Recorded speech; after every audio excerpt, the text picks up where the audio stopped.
या डॉक्टर लता प्रतिभा मधुकर ज्या MA मराठी सुवर्ण पदक 1981 नागपूर विद्यापीठातून प्राप्त केलेल्या आहेत, त्या आपल्या समोर विषय मांडणार आहेत. मी त्यांना विनंती करतो की त्यांनी आपल्या विषयाला सुरुवात करावी. धन्यवाद राहुल. सगळ्या प्रेक्षकांना जय भीम, जय ज्योती, जय सावित्री, जय फातिमा, जय शाहू, उलगुलान हुल जोहार, जय संविधान आणि सबरंगी सलाम. आता या सगळ्या याच्यामध्ये सलाम हा शब्द उर्दू का मराठी हा तुम्ही ठरवा. मराठीतले मुस्लिम हे सलाम हा शब्द वापरतात. आपण अगदी मंगेश पाडगावकरांच्या कवितेत सुद्धा सलाम हा शब्द ऐकलाय. आता माझ्या भाषणात सुद्धा किंवा माझ्या व्याख्यानात सुद्धा सलाम हा शब्द आल्याबरोबर नाहीतर आरडाओरडा सुरू होईल की उर्दू शब्द तुम्ही का घेतला. आता आपल्या बोलण्यामध्ये सुद्धा, आपल्या बसण्यामध्ये सुद्धा मी खुर्चीवर बसले असं म्हणतो, पण आपल्याला म्हणताना आपण मी डायनिंग टेबलवर, म्हणजे तेव्हा टेबलसाठी आपण मेज हा शब्द वापरत नाही. आपण बोलताना असं म्हणत नाही की आज बोलताना अगदी मोबाईलसाठी मग पहिल्यांदा जो आपल्याकडे डायल फोन होता त्याला आपण टेलिफोन म्हणायचो, पण त्याला निदान दूरध्वनी असं म्हटलं जायचं आणि तो वापरात होता. आणि टेलिफोन ऑफिसला टेलिफोन एक्सचेंज वगैरे न म्हणता दूरध्वनी केंद्र वगैरे असंही म्हटलं जायचं. आपण रेडिओ स्टेशनला आकाशवाणी केंद्र असं म्हणत होतो है ना. पण आता आपल्याला सरसकट आपण रेडिओ, आपण सरसकट टीव्ही, आपण सरसकट टेबल, आपण सरसकट अशा पद्धतीने अनेक शब्द वापरतो. नेटवर्किंग नाहीये मला सध्या आता माझं नेट चालू नाहीये.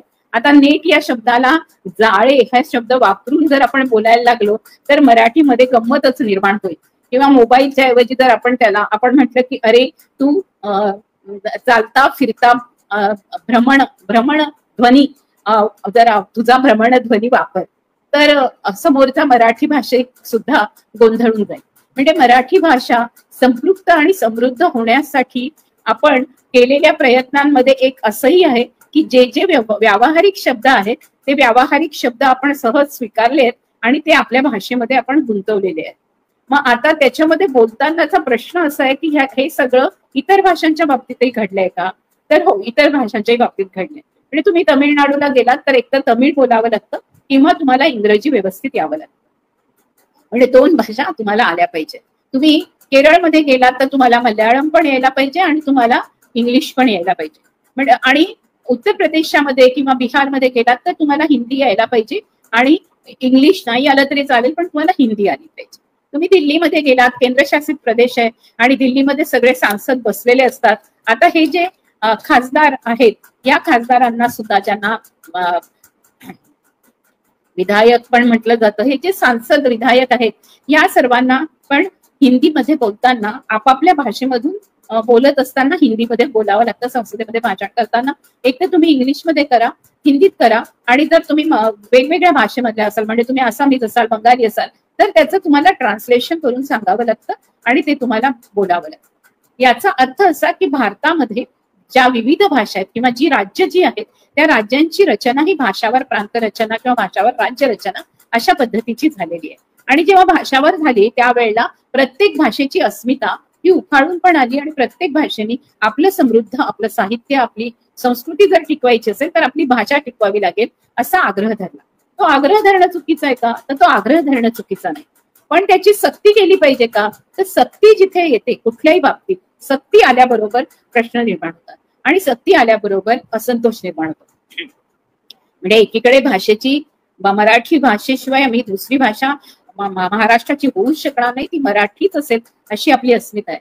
पण ज्या वेळेला माणसं प्रेम करतात तेव्हा प्रेम करणं मात्र चुकीचं आहे आणि ते प्रेम आझाद स्वतंत्र नसून तेव्हा मात्र त्याला जर नावं ठेवायची असतील तर शब्द काढण्यात आला लव जिहाद. म्हणजे सक्ती कधी आपण की प्रेम नाही करायचं. दोन प्रेम्यांनी व्हॅलेंटाईन डे साजरा करायचा नाही, मग काय करायची, ती सक्ती करायची. म्हणजे सक्ती आपल्याला कुठे नकोय, सक्ती आपल्याला हिंदी भाषेची नकोय, पण सक्ती आपल्याला कुठे हवी आहे, सक्ती आपल्याला जीवनात हवी आहे. म्हणजे काय, फक्त माझी मतं, माझी मूल्य, मी जे काही बोलतोय किंवा मी माझा पक्ष जे काही सांगेल आणि माझी जी विचारधारा आहे तीच मला तुमच्यावर लादायची आहे आणि ती लादण्यामध्ये गैर नाहीये, पण ती लादत असताना एकीकडे आपण नुकसान करतोय का त्याचा विचार केला पाहिजे. मराठी भाषेच्या लादण्याबद्दल मी बोलत नाहीये, फक्त मी बोलते की सक्ती कशाची केली, ज्या दिवशी तुम्ही सक्ती कराल त्या दिवशी असंतोषाची जातीभेदाचा जन्म होतो. मग सक्ती तुम्ही जर केली वर्णव्यवस्थेची तर जातीभेदाच्या विरोधामध्ये बंड उभं राहतं. कारण तुम्ही सक्ती करता. तुम्ही पुरुष सत्तेची सक्ती केली तर स्त्रिया मुक्तीसाठी लढायला बाहेर पडतात. त्याचप्रमाणे तुम्ही कुठल्याही भाषेची सक्ती केली तर भाषेच्या संदर्भामध्ये ज्यांचं भाषेच्या अनुषंगाने जगणं, जीवन व्यवहार सगळं केंद्रित आहे ते चिडू शकतात. आता मुळात प्रश्न असा आहे की या भाषेची सक्ती करताना मी तुम्हाला दोन गोष्टी पहिल्यांदा वाचून दाखवणार आहे. एक आहे प्रतिभा शिंदे यांनी एक पोस्ट लिहिली आज आणि ती मला पाठवली होती, ती मी तुम्हाला वाचून दाखवते. त्यांनी लिहिलं, हिंदी प्राथमिक शिक्षणाच्या वयात सक्तीची नको हा वाद आता मुंबईतील परप्रांतीय विरुद्ध स्थानिक मराठी यावर केंद्रित होताना दिसतोय. हे अगदी खरं आहे. ही चळवळ मुंबई पुरती मर्यादित आहे आणि दीपक पवार सोडले तर ती फक्त ठाकरे बंधूंची आहे असा जणू समज झालाय. म्हणजे पूर्ण महाराष्ट्राबद्दल मराठी नाही का याच्याबद्दल पूर्ण बोलताना त्या म्हणतात, मराठी टिकवायची असेल तर तिला व्यापक रूप द्यावं लागेल. इथे महाराष्ट्रातील मूळ आदिवासी आपली मातृभाषा बोलतो, जेव्हा तो मराठी प्रमाण भाषा शिकतो तेव्हा तो इंग्रजी इतकंच मराठीला घाबरतो. आणि ही गोष्ट खरी आहे. तो आईला खरं तर त्यांच्या विधी भाषेमध्ये आदिवासी आपल्या मातृभाषेमध्ये याकी म्हणतो, पण त्याला जेव्हा शिकवलं जातं शाळेमध्ये तेव्हा त्याला मराठी भाषेमध्ये शिकवताना आईचाच शिकवला जातो. आदिवासी मूर्तीपूजक नाहीये पण त्याला गणपतीचा शिकवला जातो आणि तिथेच त्याच्या डोक्यात केमिकल लोचा होतो. आम्ही बालदोस्त केंद्र चालवत प्रमाण मराठी भाषेची बाराखडी आदिवासी मुलांना शिकवायची तर त्यांचे बोलीभाषेतून शब्द घेतले पाहिजेत. म्हणून आम्ही प्रमाण भाषेची जी मराठी भाषेची बाराखडी आहे ती त्यांच्या बोलीभाषेतून शब्द घेऊन तयार केली. 4 वर्ष आम्ही मुलांसोबत प्रयोग केले. मुलांना शाळेत जायला अधिक आनंद वाटायचा. ही मुलं शाळेमध्ये लवकर रममाण झालीत ज्यांना आम्ही त्यांच्या बोलीभाषेतून मराठी बाराखडी शिकवली. शाळा गळतीचं प्रमाण कमी झालं. महाराष्ट्र सरकारला आम्ही खूप आग्रह केला की आदिवासी आश्रम शाळेत सुद्धा पूर्व प्राथमिक शिक्षणात तरी आदिवासी बोलीभाषांच्या आधारे मराठी प्रमाण भाषेची ओळख करून देणारी पाठ्यपुस्तकं तयार करून द्या. पुण्याच्या इंडियन इन्स्टिट्यूट ऑफ एज्युकेशन मध्ये आम्ही भिली भाषेतील मराठी बोलीभाषेचं पुस्तकही तयार केलं, पण आपली ताकद विखुरलेली आहे त्यामुळे कमी पडली. म्हणजे काय की ताकद जर ठाकरे बंधूंसारखी असती तर मग आपल्याला ते करता आलं असतं. इथे खानदेशची जी अहिराणी एकदम वेगळी आहे मराठीपेक्षा. बहिणाबाई लिहितात ती अहिराणी तर अजून वेगळी आहे, ती मराठीमध्ये अजिबात मिक्स नाही. त्याचं तुम्ही या बहिणाबाईंची गीतं ऐकली असतील भक्ती बर्वेंच्या तोंडून. त्यांनी त्याचं संपूर्ण ब्राह्मणीकरण सपाटीकरण करून टाकलेलं आहे. म्हणजे अरे संसार संसार जसा तवा चुल्यावर आधी हाताला चटके तेव्हा मिळते भाकर, हाताला चटके तेव्हा मिळते भाकर तसं असेल तर मग चुलीवरची बाई ही अगदी शुद्ध मराठीत भाकर हे करते आणि गॅस शेगडीवर स्वयंपाक करणारी बाई ते गाते आहे. याच्यामधला फरक आपण समजला पाहिजे. हा फरक शहरी आणि ग्रामीण पण आहे तितकाच हा उच्चवर्णीय आणि जे वेगवेगळ्या जातींमध्ये आणि वेगवेगळ्या जमातींमध्ये ज्या बोलीभाषा बोलल्या जातात त्यांच्याबद्दलचा आहे. आणि त्याचं जेव्हा प्रमाण मराठीकरण केलं जातं तेव्हा त्याचं सपाटीकरण केलं जातं. म्हणजे त्या बोलीभाषेला काही महत्व नाही दिलं जात. आधी हाताले चटके तवा मिळते भाकर, तर तवा हा तवाच आहे की काय असं उच्च वर्णीय लोकांना वाटू शकतं जे खरोखर मराठी भाषेत शिकले पण नाहीयेत पण ते मराठीचा आग्रह पण धरतात आहेत. अशी पण एक परिस्थिती आहे. तर पुढे प्रतिभा शिंदे म्हणतात की बहिणाबाई लिहितात ती अहिराणी तर अजून मराठी अजिबात मिक्स नसलेली तर बघितली. दारंगले पुस्ताळ लाईले याचा काही संबंध आहे का मराठी प्रमाण भाषेचा? इथे मराठी अस्मिता कशी राहणार? पण जिथे अजून मराठी शिकायची मारामारी तिथे अजून एक वेगळी भाषा या वयात मुलांवर लादणे हा अन्याय आहे त्यांच्यावर. हेही खरं आहे. महाराष्ट्रात या निमित्ताने आपण पूर्व प्राथमिक व प्राथमिक शिक्षणातील भाषा शिकवण्याबद्दल व्यापक चर्चा करायला हवी, पण आधीच हिंदी सक्तीची भाषा रद्द करू. हातेकर सर म्हणतात त्या अंगाने तर आहे पण बोलीभाषेचाही विचार करायला पाहिजे. मला यावर किरण मानेंची जी पोस्ट होती ती भावली होती. मी जेव्हा पहिल्यांदा नर्मदा आंदोलनात गेले तेव्हा तिथे येणाऱ्या शहरी कार्यकर्त्यांनी सांगितले होते, आता शहरी म्हणजे पुण्यातल्या कार्यकर्त्यांनी सांगितले आदिवासी नाही म्हणायचं बरं का, आदिवासी म्हणा. एक न तोंडातून आणि एक न नाकातून. ते आमचे आदिवासी जाम घाबरले होते. आत्मविश्वासच गेला होता. आपण बोलतो ती भाषा आणि बांधतो ते तोरण हेच आपलं धोरण. तेव्हा पुन्हा आत्मविश्वासाने मी उभी राहिले. इथे माझ्यासारख्या संघर्षशील कार्यकर्तीला वयाच्या 21-22 मध्ये मराठी भाषेची भीती वाटावी, तिथे इतरांचं काय होत असेल? आपण अधिक प्रतिक्रियावादी आहोत का? मराठी भाषा व तिचे शुद्धतेचे राजकारण ही आपल्याला मराठी संपवायला कारणीभूत ठरेल हे लक्षात घ्यायला हवं. आणि म्हणून हिंदी सक्तीच्या विरोधामध्ये लढून त्यात यशस्वी झाल्यावर आपण थांबता कामा नये, तर पुढे मराठीसाठी व्यापक आणि अधिक खोलात अभ्यास करत आपल्याला भाषा टिकवणं, भाषा शिकवणं आणि तिची अस्मिता महाराष्ट्रभर तयार होणं यासाठी रणनीती आखायला पाहिजे. म्हणून मुंबईमध्ये आज ठाकरे बंधू एकत्र येत आहेत हे चांगलं आहे, पण मराठी अस्मितेची लढाई त्यांच्याभोवती केंद्रित न होता येथील शिक्षण व्यवस्थेत व त्यासोबतच सदाशिव पेठी मराठीच्या वर्चस्वातून बाहेर काढत ग्रामीण महाराष्ट्राच्या व प्रादेशिक विविधतेच्या सह मराठी भाषेला खऱ्या अर्थाने अभिजात बनवण्याची लढवयाची गरज आहे. मला म्हणायचंय की अभिजात हा शब्द सुद्धा अभिजनांचा आहे.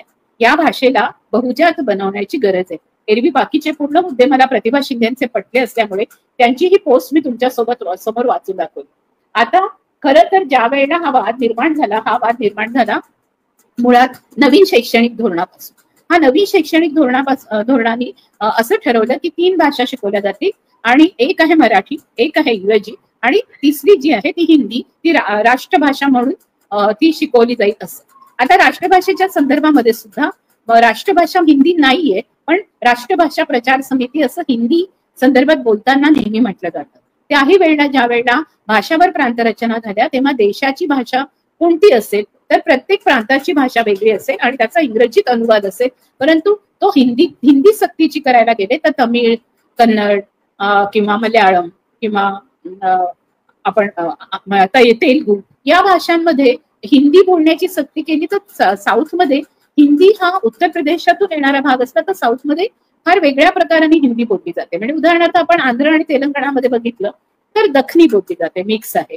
निजामाच्या आणि आदिलशाहीच्या काळामध्ये जी दखनी तयार झाली त्या दखनीचा आपण बघू, म्हणजे आपल्या महाराष्ट्रात सुद्धा आपण दख्खनचे आहोत. म्हणजे शिवाजीला दख्खनचा राजा म्हटलं जायचं. म्हणजे तुम्हाला सदाशिव पेठी लोकांनाही आणि पुण्यातल्या सगळ्यांना डेक्कन जिंखाना माहिती, तर डेक्कन म्हणजे दख्खन. हा जो दख्खन आहे या दख्खन भागामधली जी भाषा आहे त्या भाषेमध्ये हिंदीतले उर्दूतले काही शब्द जरी मिसळले असले तरी सुद्धा प्रश्न असा आहे की ही भाषा मराठी भाषा जी आहे ती मराठी भाषा जी चक्रधरांच्या काळापासून आपण म्हणतो की आपल्याला पहिला शिलालेख प्राकृतात मराठीमध्ये कसा आढळला आणि आपण रामदेव रायांच्या काळामध्ये जातो आणि देवगिरीच्या काळात जातो आणि आपण म्हणतो की चक्रधर महाराजांचा किंवा स्मृतीस्थळ हा मराठीमधला पहिला लिखित रूपाचा ग्रंथ आहे असं आपण म्हणतो. आता तेव्हापासून ते आतापर्यंत मराठीचं स्वरूप बदलत गेलेलं आहे.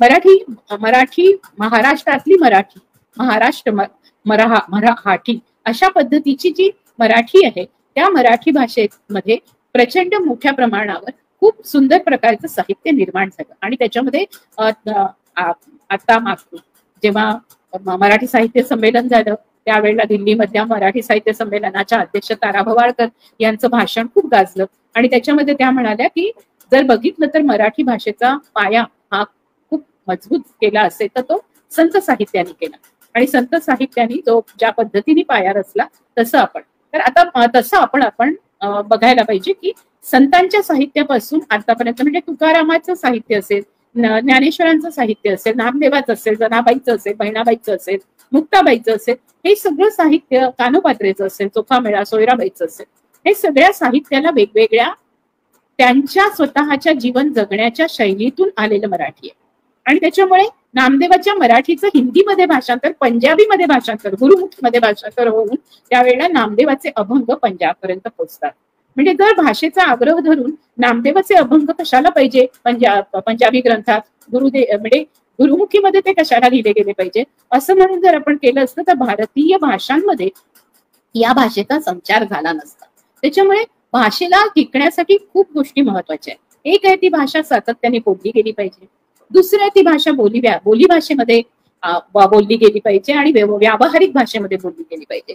तिसरं आहे की व्यवहारामध्ये बोलताना ती कागदपत्रांवर मराठी, जसं मराठी आपण बोलतोय ती भाषा घेतली, प्रमाण भाषा म्हणून घेतली असेल किंवा शासकीय भाषा पण प्रमाण भाषेपेक्षाही फार वेगळी आणि अतिशय संदिग्ध स्वरूपामध्ये करून ठेवली आहे, कायद्याची भाषा पण अतिशय संदिग्ध स्वरूपात केली आहे. तर अशा प्रकारे मराठी ही भाषा जटिल आणि संदिग्ध स्वरूपात करून सर्वसामान्य माणसाच्या आवाक्याबाहेर नेऊन ठेवण्याचं कामही शासनाने केलेलं आहे. एकीकडे शासन महाराष्ट्राचं असलं तरी सुद्धा मराठी भाषेच्या संदर्भामध्ये आपण हे सगळे शासकीय पुढारी आहेत आणि जे मराठी भाषेचा आग्रह धरतात त्यांना आपण साध्या गोष्टी विचारल्या, साधा प्रश्न विचारूया की तुम्हाला वराडी मराठी येतं का? तुम्हाला अहिराणी मराठी येतं का? तुम्हाला मालवणी मराठी येतं का? तुम्हाला कोकणामधलं तळ कोकणातलं मराठी आणि वरच्या कोकणातलं मराठी ह्याच्यातला फरक कळतो का?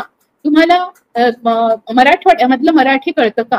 आणि त्याच्यामध्ये येणारे हे जे प्रश्न जे शब्द आहेत ते जर साऊथ मधून दक्षिणेकडून आलेले असतील तर त्या दक्षिणेतल्या आलेल्या शब्दांची आणि त्याची सरमिसळ होऊन तिथली जी मराठी आहे ती पण फार सुंदर मराठी झाली आहे, तर त्या मराठीला आपण मराठी मानतो का?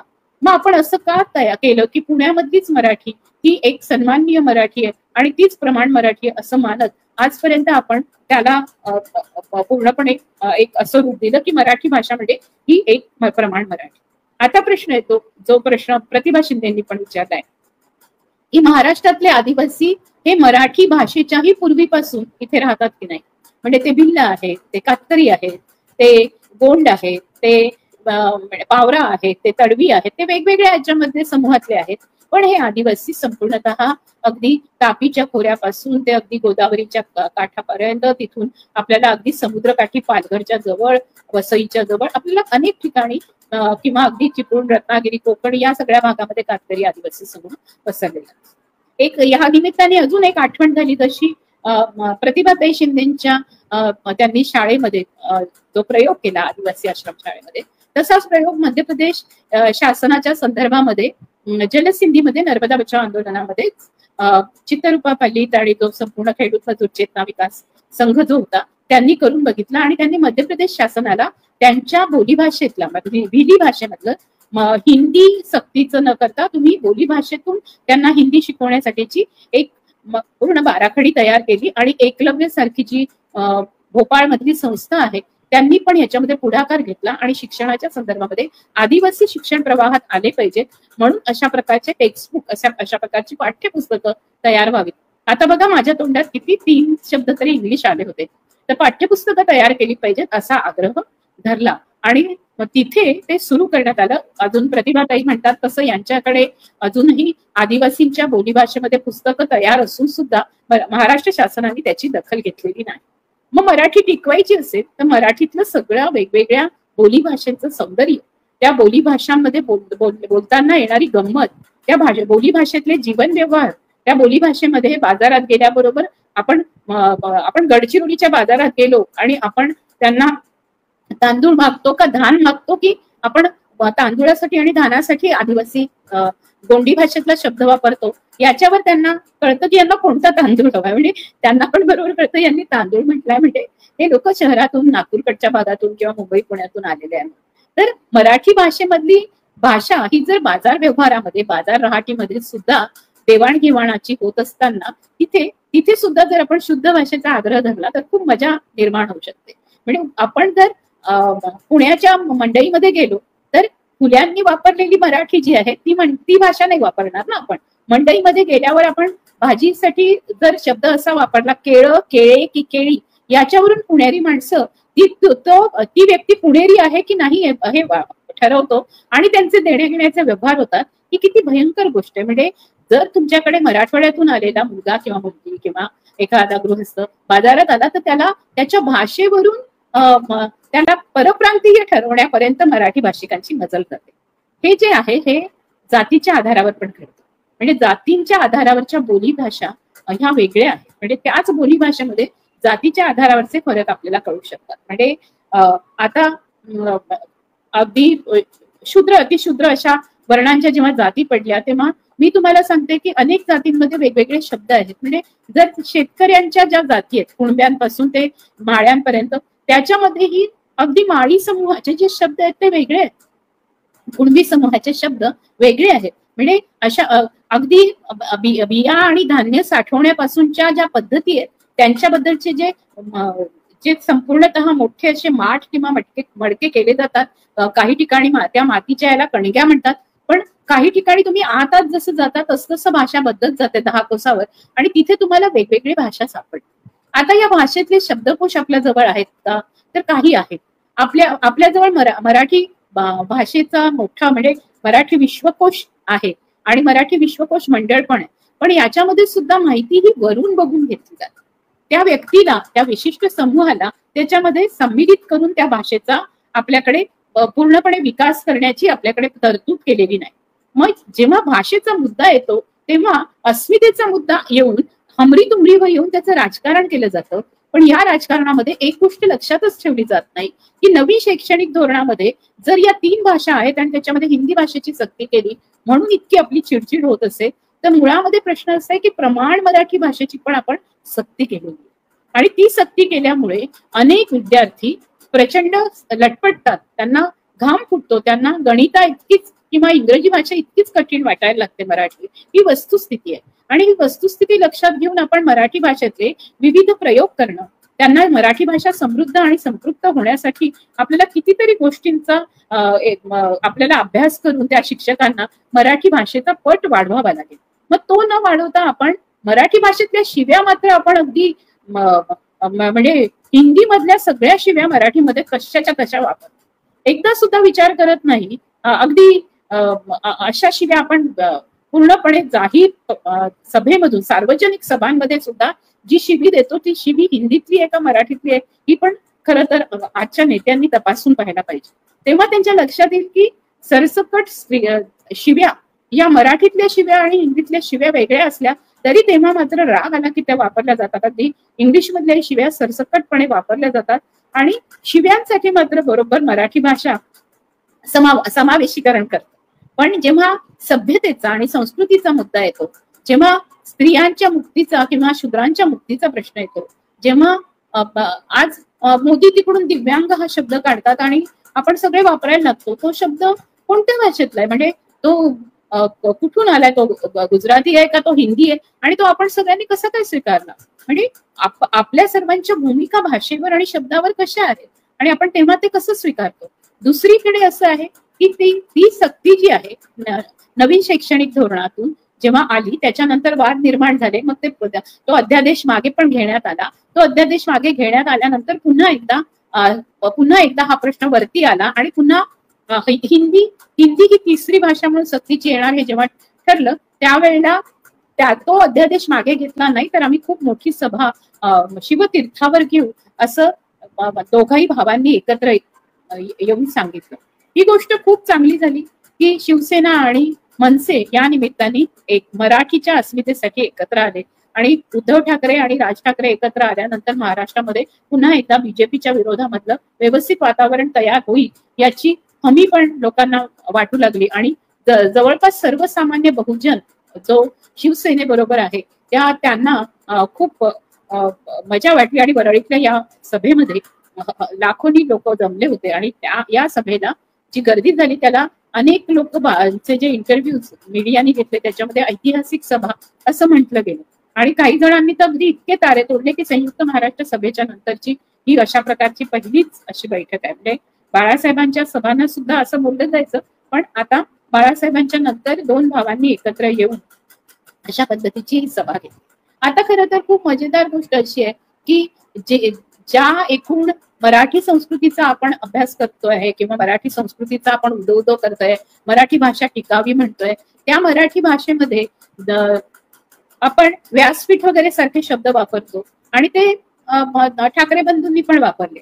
त्यांनी खरं तर प्रबोधनकारांचे ते नातवंड आहेत तर त्यांनी खरं तर विचार मंच आणि प्रबोधन मंच असे शब्द वापरायला हरकत नाही. पण मराठीमध्ये त्यांनी तसे प्रयोग केलेले दिसत नाही.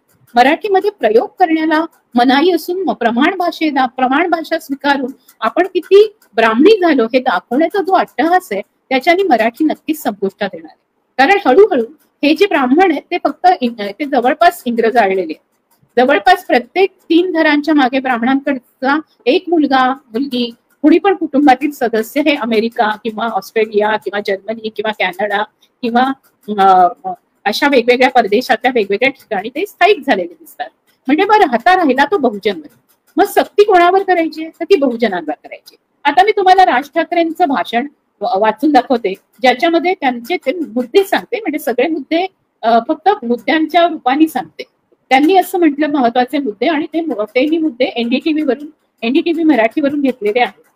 ते म्हणतात की सन्माननीय उद्धव ठाकरे आणि मराठी बांधवांनो आणि भगिनींनो आणि मातांनो, एनडीटीव्हीचे पत्रकार म्हणतात की अशी जेव्हा राज ठाकरेंनी भाषणाची सुरुवात केली तेव्हा खूप जोरामध्ये खरं तर दोघांची भाषणं संपली की एकत्र आरोळ्या ठोका असं राज ठाकरेंनी सांगितलं होतं. ते म्हणाले खरं तर आज मोर्चा निघायला हवा होता, मराठी माणूस सर्व बाजूने कसा एकवटतो याचं चित्र मोठ्या प्रमाणावर उभं राहिलं असतं, पण नुसत्या मोर्चाच्या फक्त चर्चेने सुद्धा यांना माघार घ्यावी लागली. हा मेळावा शिवतीर्थावर व्हायला हवा होता. आता एनडीटीव्ही हे लिहित असताना, एनडीटीव्ही हे पहिले इंग्रजीमध्ये चॅनल चालायचे, तर आता ते मराठीमध्ये पण बातम्या आणि हे सगळं देतं. तर त्यांनी मेळावाचं मिळावा केलाय, म्हणजे मराठी भाषेच्या चुका सुद्धा केलेल्या पण मराठी भाषेवर ते लिहित आहेत. मी मुलाखतीत म्हटले होते की कोणत्याही वादापेक्षा भांडणापेक्षा महाराष्ट्र मोठा आहे आणि 20 वर्षानंतर उद्धव आणि मी एका व्यासपीठावर येतोय, जे माननीय बाळासाहेबांना आणि अनेकांना जमलं नाही. आम्हाला एकत्र आणायचं हे काम देवेंद्र फडणवीसांना जमलं, म्हणजे जेव्हा विरोध होतो तेव्हा आम्ही एकत्र येतो, असा त्याचा अर्थ आपल्याला राज ठाकरेंच्या भाषणाचा लावता येईल. आणि देवेंद्र फडणवीसांनी हिंदी भाषेची सक्ती केल्यामुळे मराठी भाषेसाठी दोघं बंधू एकत्र आले. कोणताही झेंडा नाही, मराठी हाच अजेंडा. म्हणजे आता झेंडा कुठला न घेता हाच अजेंडा, मराठी हाच अजेंडा घेतलाय आणि महाराष्ट्राकडे कोणी वेड्या वाकड्या नजरेने पाहायचं नाही. हे सगळं अचानक कुठून आलं हे कळालेच नाही. कशासाठी हिंदी, कोणासाठी हिंदी? लहान मुलांवर हिंदीची जबरदस्ती करताय का? कोणाला काही विचारायचं नाही. आमची सत्ता आहे, बहुमत आहे, आम्ही लादणार. तुमच्या हातात सत्ता असेल ती विधान भवनात, पण आमच्याकडे सत्ता आहे ती रस्त्यावर, आणि आम्ही रस्त्यावरच्या या सर्वांच्या वतीने बोलतोय, असं राज ठाकरेंनी आपल्या भाषणामध्ये सांगितलं. ते म्हणाले की त्यांनी सांगितलं की दादा भुसेंना, तुम्हाला माहितीये की शिक्षण मंत्री जे आहे दादा भुसे ना सांगितलंय की तुम्ही काय सांगताय ते, एक मिनिट हा, मी तुम्हाला वाचून दाखवत असल्यामुळे सांगताय ते आम्ही ऐकू, मात्र तुमचं ऐकणार नाही. त्रिभाषा सूत्र हे केंद्र आणि राज्यातील समन्वयासाठी आणलं होतं. केंद्रीय शिक्षण धोरणातही हिंदी सक्तीचा विषय नाही. राज ठाकरेंनी हे स्पष्ट केलंय. महाराष्ट्रात त्यांनी प्रयोग करून पाहिले आणि दक्षिणेतली राज्य तर यांना हिंग लावणे विचारत नाही. महाराष्ट्र जेव्हा पेटून उठतो तेव्हा काय घडतं हे राज्यकर्त्यांना समजलं असेल, त्याशिवाय का त्यांनी माघार घेतली? हिंदी भाषिक राज्य हे आर्थिकदृष्ट्या मागास आहेत, यांना राज्याचा विकास करता आला नाही.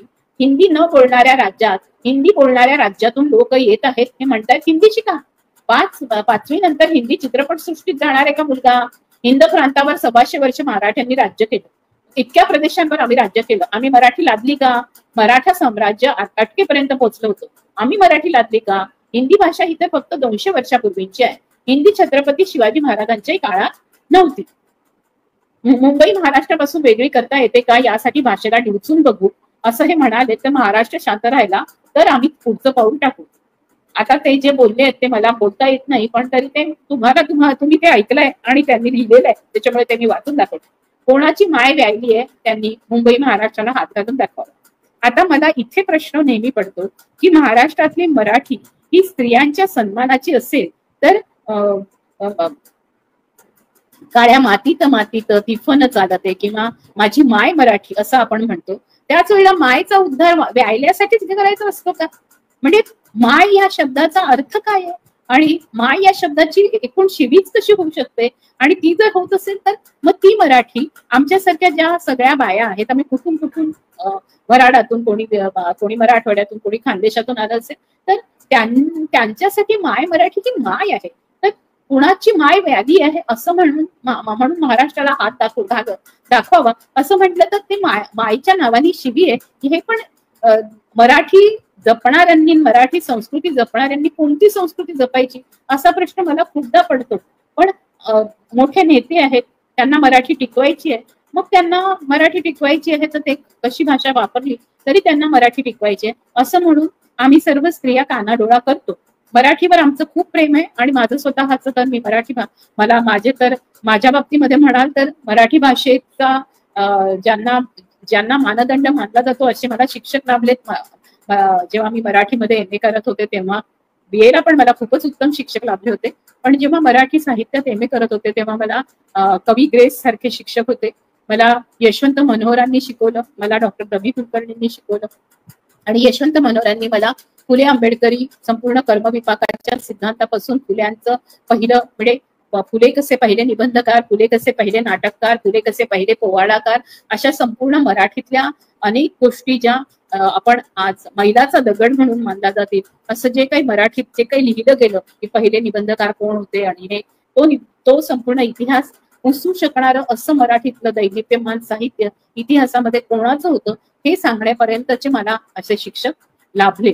त्याच्यामुळे माझा फक्त मराठी भाषेच्याच संदर्भामधला अभ्यास झाला नाही, तर मराठी भाषेमध्ये कोणी कुठला इतिहास दडपून ठेवला, ब्राह्मणवादी सत्तेनी आणि ब्राह्मणवादी पितृसत्तेनी मराठी भाषा ही किती पितृसत्ताक आणि किती पुरुष सत्ताक आणि किती शिवराळ आणि शिव म्हणजे ती शिवराज नाही झाली, ती शिवराज्ञी नाही झाली, तर ती शिवराळ कशी झाली हे मला अजून कळत नाही. पण ठीक आहे, आपण आता पुन्हा या राज ठाकरेंच्या भाषणाकडे बोलूया.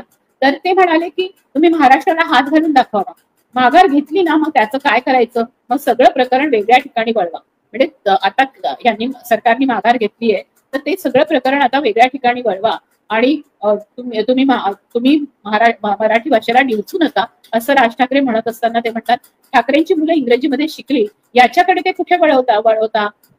दादा भुसे मराठीतून शिकून शिक्षण मंत्री झाले, देवेंद्र फडणवीस इंग्रजीतून शिकून मुख्यमंत्री झाले, कुठे काय शिकले याचा काय संबंध.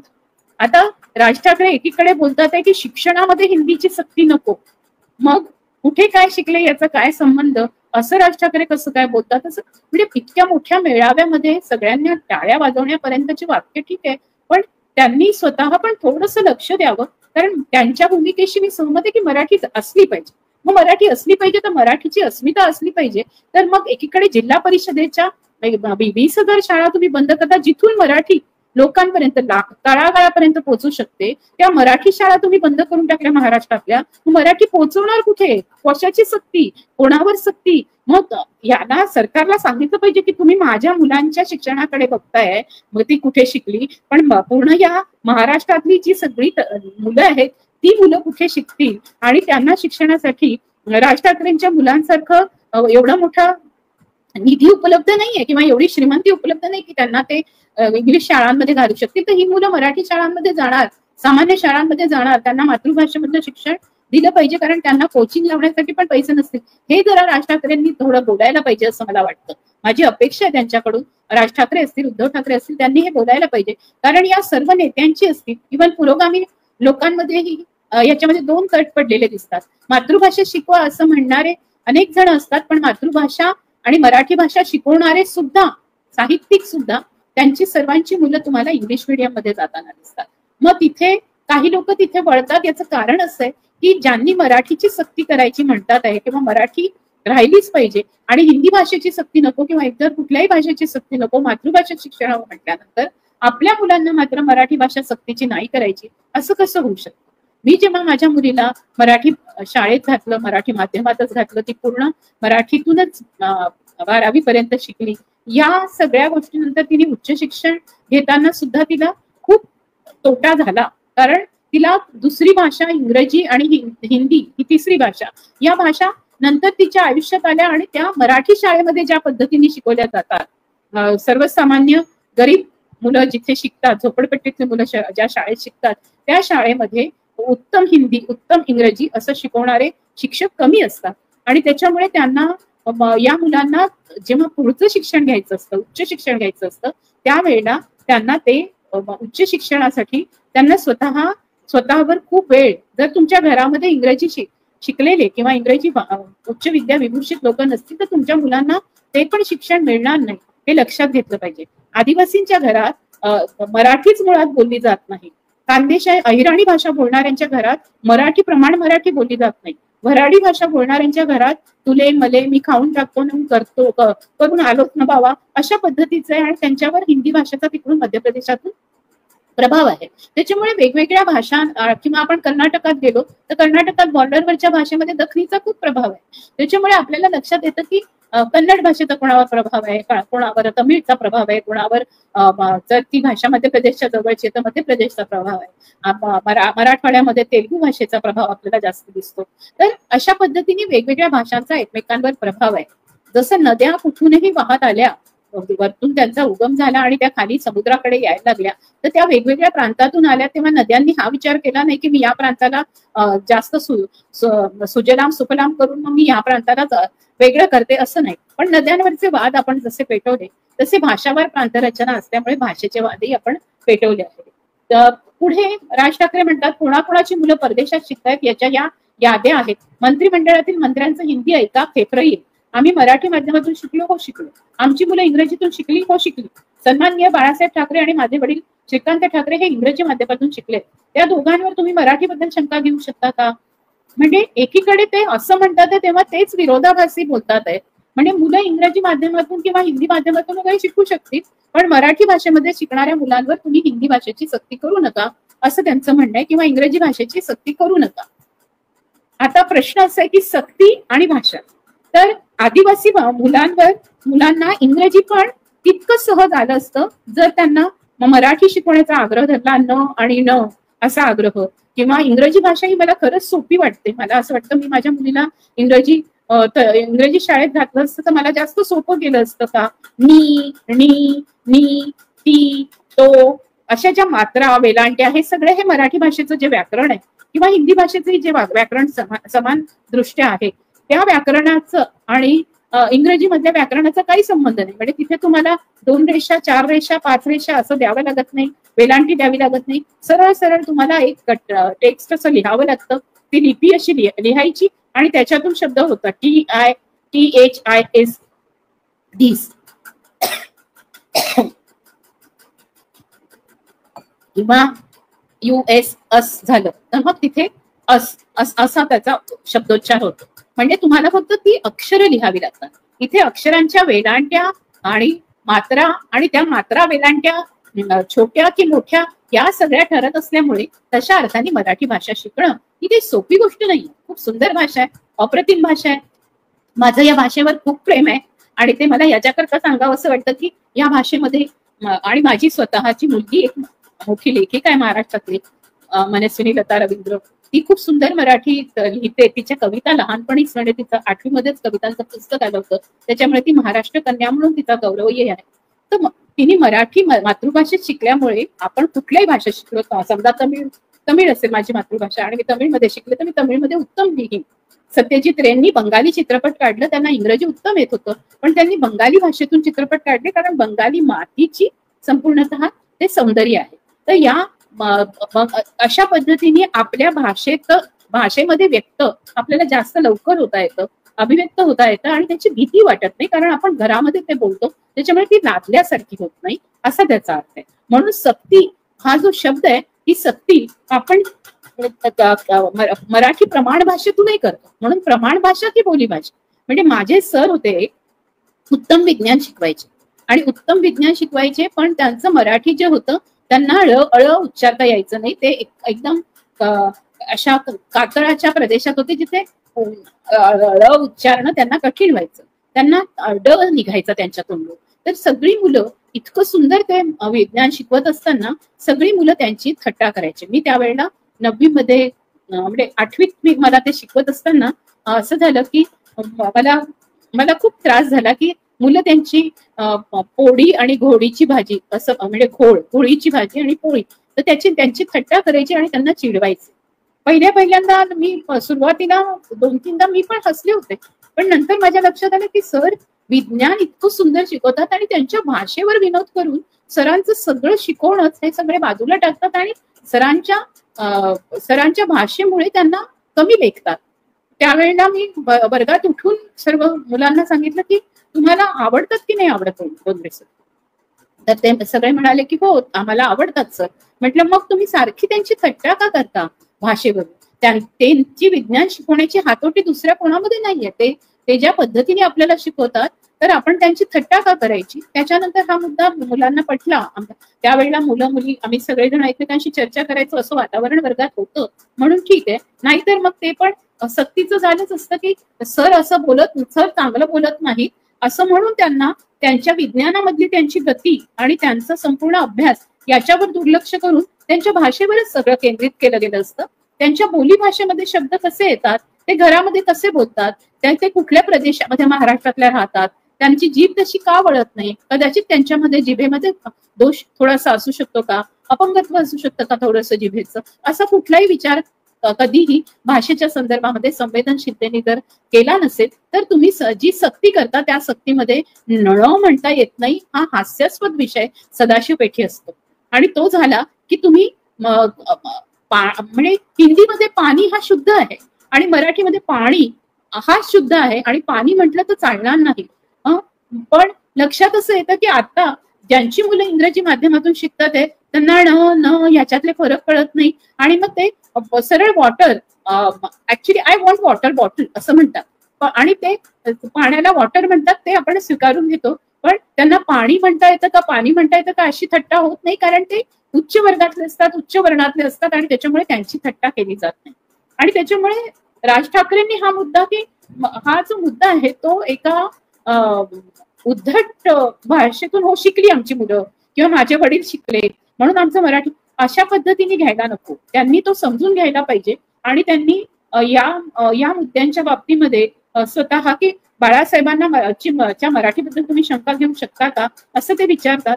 तेव्हा एक प्रश्न आहे की मग प्रश्न आहे की बाळ ठाकरेंसारखं किंवा श्रीकांत ठाकरेंसारखं किंवा राज ठाकरे आणि उद्धव ठाकरेंच्या मुलांसारखं आमच्या आदिवासी मुलांना, आमच्या बहुजन मुलांना, आमच्या दलित मुलांना इंग्रजी शिकण्याची सगळ्या शिकण्याच्या शाळा उपलब्ध आहेत का?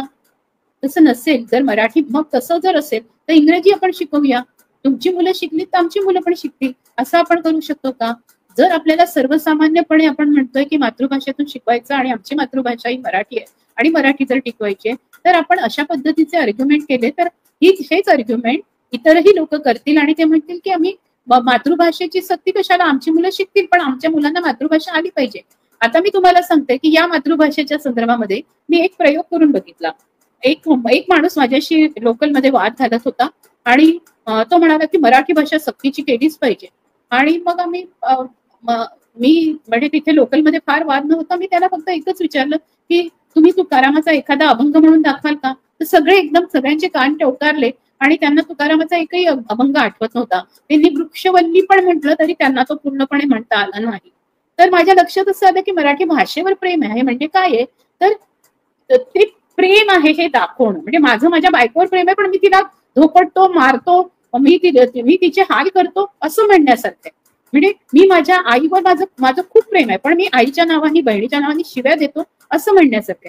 तर प्रेम असं नाही व्यक्त होत. प्रेम असं व्यक्त झालं पाहिजे की ती भाषा समृद्ध झाली पाहिजे. ती भाषा सक्तीची पण नको, तशीच ती भाषा मुद्दामहून लादलेली जशी नकोय तशीच भाषेची अस्मिता म्हणजे कुठला तरी एक माणूस म्हणाला आणि तो व्यापारी आणि तो संपूर्णपणे अतिशय उद्धटपणाने बोलला, त्याचं बिलकुल खंडन करायला पाहिजे की मैं रहूंगा महाराष्ट्र में लेकिन मैं नहीं बोलूंगा मराठी असं म्हटल्यावर आपण इतकं चिडून जाऊन त्याच्या अंगावर धावून जाऊन त्याला त्याची मारहाण करतो. आणि मग आपण तमिळनाडूमध्ये गेलो की आपण काय म्हणतो, यांच्याकडे तर आपण तमिळनाडूत फिरायला आलो, यांच्याकडे सगळ्या पाट्या तमिळमध्ये, अरे तिथे पण जाऊन आपण मराठीचा आग्रह धरणार का, तिथे म्हणणार का? मग तिथे आपण इंग्लिशमध्ये बोलायला लागतो. मग आपण म्हणतो की तिथल्या स्टेटनी बघा कसं करून दाखवलंय, पण आल्यावर आपण सतत म्हणतो की ते काय बोलत होते आपल्याला कळलंच नाही. भाषा हा व्यवहाराचा भाग आहे, भाषा हा संवादाचा भाग आहे, भाषा हा परस्पर एकमेकांशी हातमिळवणी करणं, मैत्री करण्याचा भाग आहे. त्याच्यामुळे अनेक भाषांमध्ये संचार करता येणं, अनेक भाषा शिकणं, अनेक भाषांनी आपण समृद्ध होणं हे खरं मानवी माणसा म्हणजे मानवी जीवनासाठी पण आणि संस्कृतीसाठी आणि विविध सभ्यता शिकण्यासाठी खूप महत्वाचं आहे. इंग्रजी आपण का शिकतो, तर इंग्रजीमध्ये शिकलो नाही तर आपल्याला अमेरिकेला जाता येणार नाही, कॅनडाला जाता येणार नाही, इंग्रजी जे बोलणारे देश आहे त्यांना जाता येणार नाही. मग आपल्याला आता जर समजा आपल्या देशामध्ये जसं म्हणजे साऊथ आफ्रिकेमध्ये फ्रेंच वसाहती होत्या किंवा आपल्याकडे जेव्हा डच वसाहत होते, पोर्तुगीजांचं, आपल्याला लक्षात येतं की गोव्याचं जे मराठी आहे किंवा जेव्हा आपण गोव्याकडे जायला लागतो तेव्हा कोकणातलं मराठी बदलत जातं आणि मालवणचं मराठी जेव्हा गोव्याकडचं मराठी व्हायला लागतं तेव्हा ते एकदम बदलतं आणि मग आपण पोर्तुगीजांच्या पद्धतीचं शैलीचं मराठी आपल्याला ऐकायला मिळतं. मग हळूच ते कोकणी होऊन जातं आणि मग ते गोवनीच म्हणजे पूर्ण गोव्याची भाषा होऊन जाते आणि त्या गोव्याची भाषा आपल्याला खूप कानाला माका नको गो आपली जी गाणी आहे ती आपल्याला खूप सुंदर वाटायला लागली.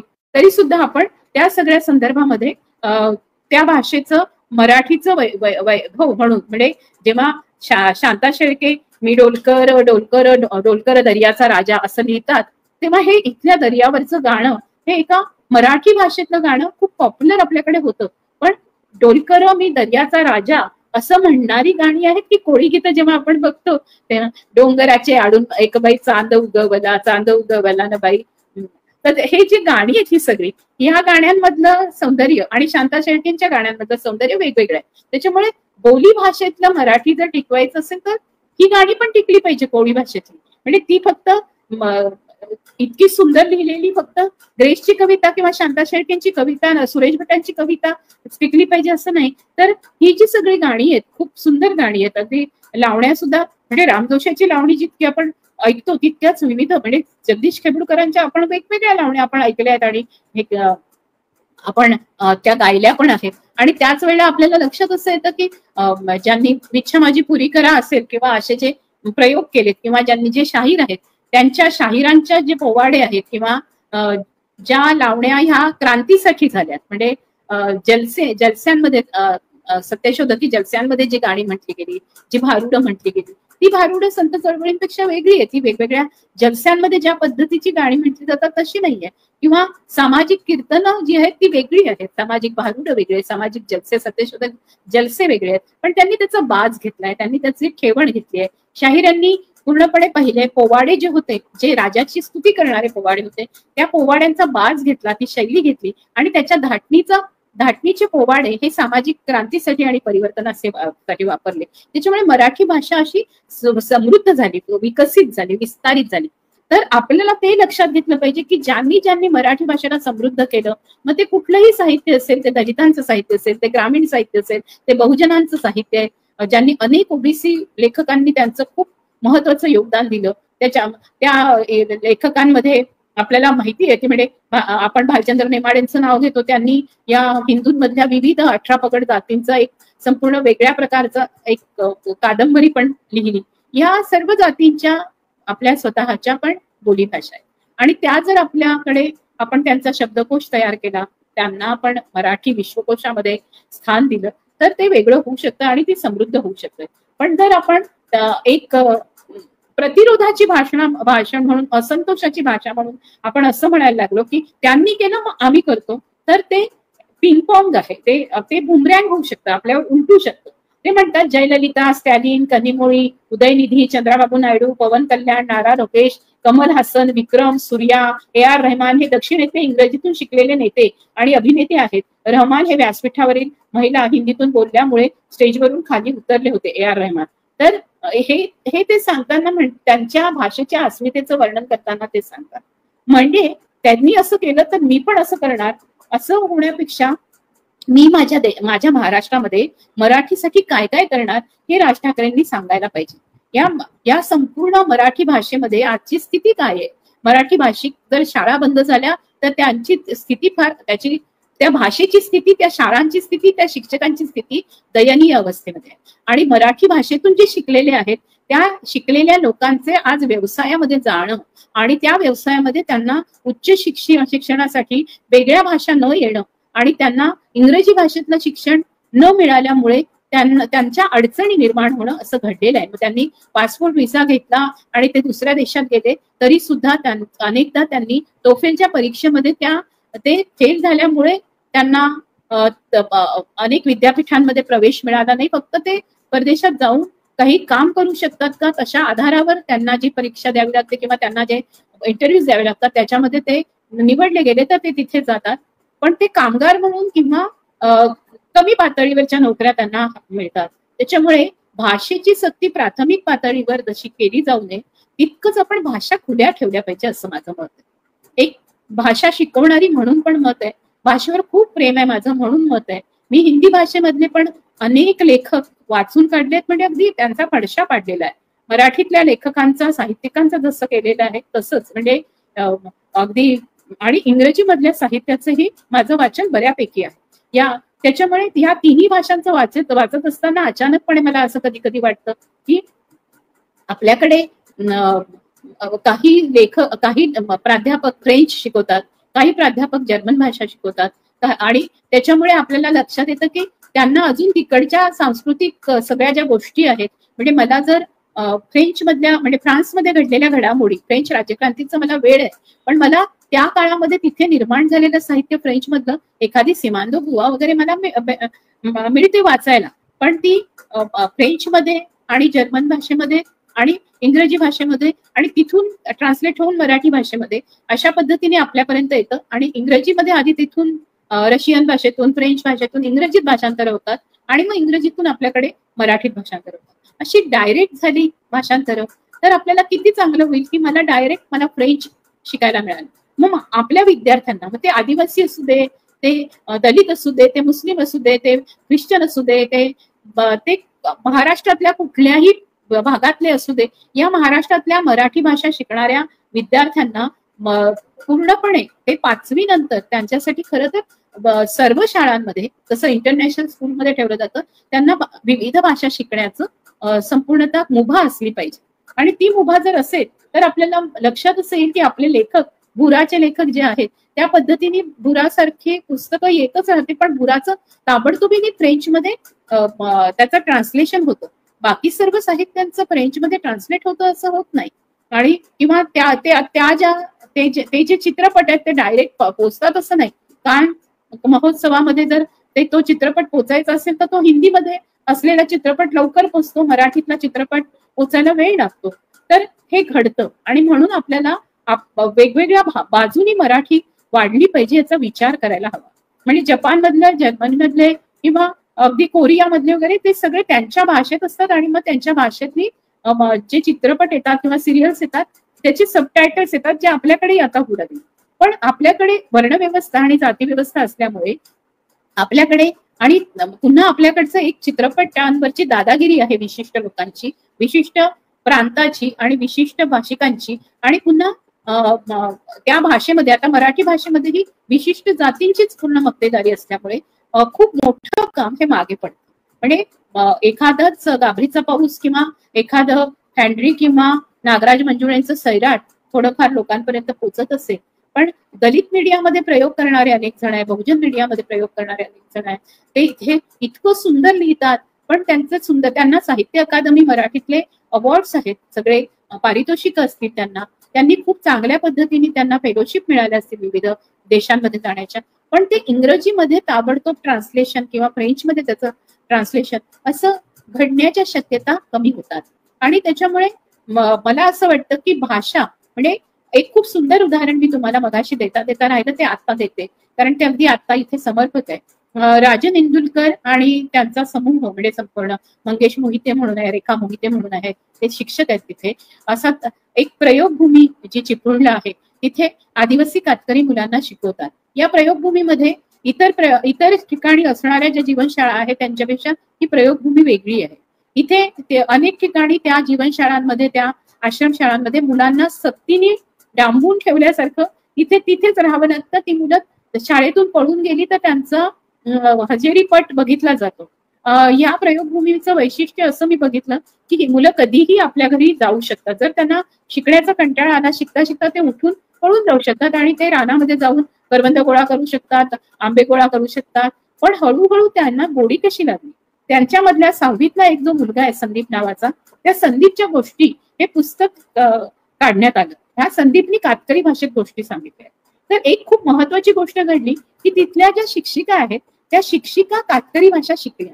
कातकरी भाषेला लिपी नाही, त्यांनी देवनागरी लिपीमध्ये कातकरी भाषेतलं हे पुस्तक लिहून म्हणजे संदीप सांगत गेला आणि संदीपच्या या सर्व कथा त्यांनी जशा सांगितल्या त्या कथा त्यांनी लिहून काढल्या.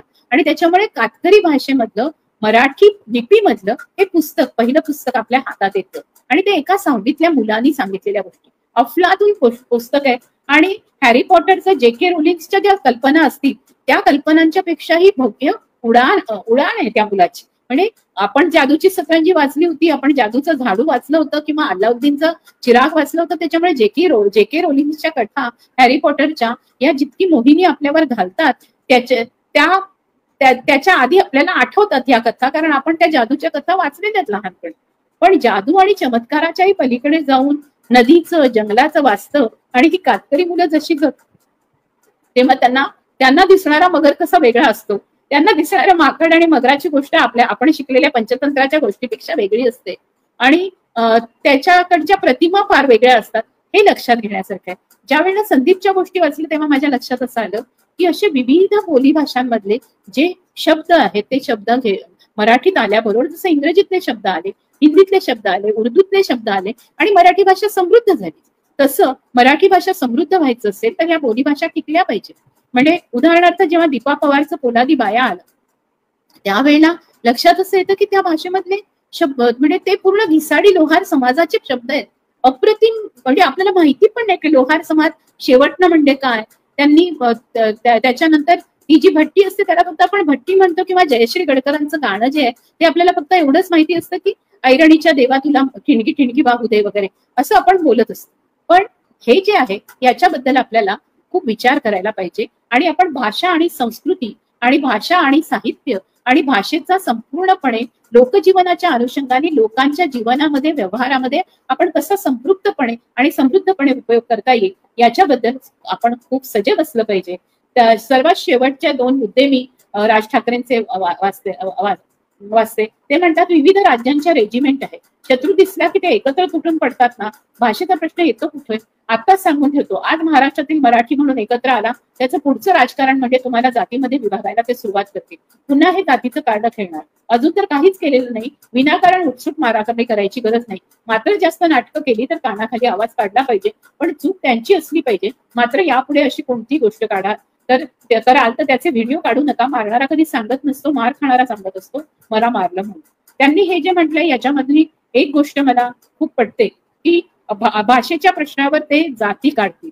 उलट वेगवेगळ्या जातींच्या बोलीभाषा आहेत त्यांना विभाजन न करता मराठीमध्ये सामावून घेण्याच्या समावेशीकरणाचा मुद्दा असला पाहिजे. राज ठाकरेंच्याच मुद्द्यावरून या मुद्द्याला आपल्याला खूप कुठे पुढे नेता येईल. आणि माझं सांगणं आहे की मनसेचे नेते म्हणूनही मराठी भाषेचे पुरस्कर्ते म्हणून असेल तर राज ठाकरेंनी जर त्यांच्या वेबसाईटवर खूप सुंदर सुंदर गोष्टी आहेत. फार छान पद्धतीने मराठीचा इतिहास, मराठीमधल्या अनेकांचा इतिहास महाराष्ट्रातल्या ज्यांनी फक्त मराठी मनच घडवली तसं नाही तर त्यांनी जागतिक पातळीवर जे कर्तृत्व केलंय अशा अनेक कर्तृत्ववान माणसांचा मनसेच्या वेबसाईटवर आपल्याला इतिहास सापडतो. तर ते जे आहे ते त्यांनी मराठीतल्या जेवढ्या शाळा आहेत महाराष्ट्रातल्या तिथे पेरलं पाहिजे आणि त्यांनी लावून धरली पाहिजे ही गोष्ट की ह्या सर्व शाळा टिकल्या पाहिजेत ज्या मातृभाषेतून जिथे शिक्षण दिलं जातं. 1999 साली शिवसेना आणि भाजपचे सरकार येणार की नाही अशी परिस्थिती होती. शरद पवारांनी राष्ट्रवादी काँग्रेसची स्थापना केली. त्यावेळी शिवसेना भाजपच्या वादामध्ये काहीच होत नव्हतं. एक दिवशी मी मातोश्रीवर बसलो होतो आणि 2 गाड्या लागल्या. 3:30-4च्या सुमारास प्रकाश जावडेकर आणि काही मंडळी आली आणि म्हणाली की बाळासाहेबांना भेटायचंय. ते म्हणाले मुख्यमंत्री पदाचा विषय निकाली लागलाय, सुरेश जैन यांना मुख्यमंत्री करायचे असे दोन्ही बाजूनी ठरल्याचा ते निरोप घेऊन आले होते. बाळासाहेबांना सांगितलं तेव्हा त्यांनी मला म्हटले की त्यांना जाऊन सांग की महाराष्ट्राचा मुख्यमंत्री हा मराठीच होईल.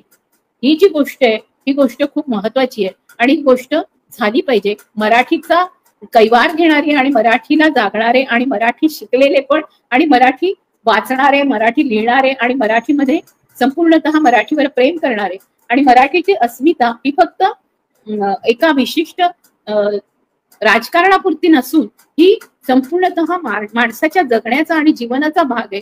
माझ्या मराठीमध्ये सगळ्यांच्या संवेदना आल्या पाहिजे. तो कुठल्याही भागामध्ये महाराष्ट्रातल्या कुठल्याही भागात कानाकोपऱ्यात राहणारा एखादा शेतकरी असेल त्या शेतकऱ्याची व्यथा म्हणजे फक्त बोराडेंचं साहित्य ग्रामीण साहित्य असेल किंवा आनंद यादवांचं साहित्य ग्रामीण साहित्य असेल असं आपण म्हटलं किंवा उद्धव शेळकेंचं तर त्या साहित्यामधली कुठली कौतिक आणि महादेव सुद्धा आता बोलू शकले पाहिजे, लिहू शकले पाहिजे असं झालं पाहिजे. जे दलित साहित्याने करून दाखवलं, जे भटक्या विमुक्तांच्या साहित्याने करून दाखवलं, जे बहुजनांच्या साहित्याने करून दाखवलं, जे आज वेगवेगळ्या प्रकारे आत्मचरित्र आले आहेत, आत्मचरित्रातून ते आपल्याला दिसतंय.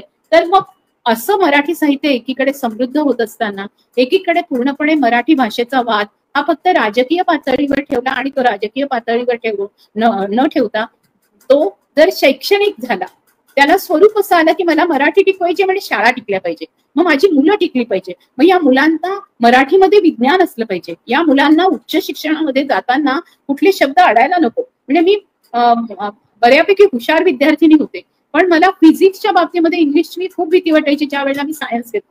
विज्ञान घेतल्यानंतर मला फिजिक्समध्ये इंग्रजी शब्द अडायला लागले. मला केमिस्ट्री खूप सहज जमत होतं, ते मला शब्द अडायचे नाही, पण मला फिजिक्समध्ये जे सर शिकवायचे त्या सरांचं इंग्रजी कळायचंच नाही. त्याच्यामुळे मी खूप गोंधळून गेले आणि मला सायन्स सोडून मी आर्ट्समध्ये यायचं ठरवलं आणि मी साहित्य घेतलं. तसा माझा तोटा झाला नाही, पण मला जे व्हायचं होतं, मला ज्या पद्धतीने पुढे वाढायचं होतं ते मराठीमध्ये उपलब्ध नव्हतं. त्याच्यामुळे मला त्यावेळेला परीक्षा मला इंग्रजीमध्येच द्यावी लागणार होती. जर तुम्ही पुढचं उच्च शिक्षण जसं कोरियामध्ये वगैरे जर बघितलं तर डॉक्टर सुद्धा इंग्रजीत बोलत नाही, ते कोरियन भाषेमध्येच त्यांच्या बोलतात किंवा जपानी भाषेमध्ये. मग त्या जपानी भाषेमध्येच त्यांच्यासाठी सगळ्या वैद्यकीय आणि इतर उच्च म्हणजे अभियांत्रिकी अगदी स्थापत्यशास्त्रापासून विविध शास्त्रांमधली सगळी पुस्तकं ही त्यांच्या भाषेमध्ये उपलब्ध आहे.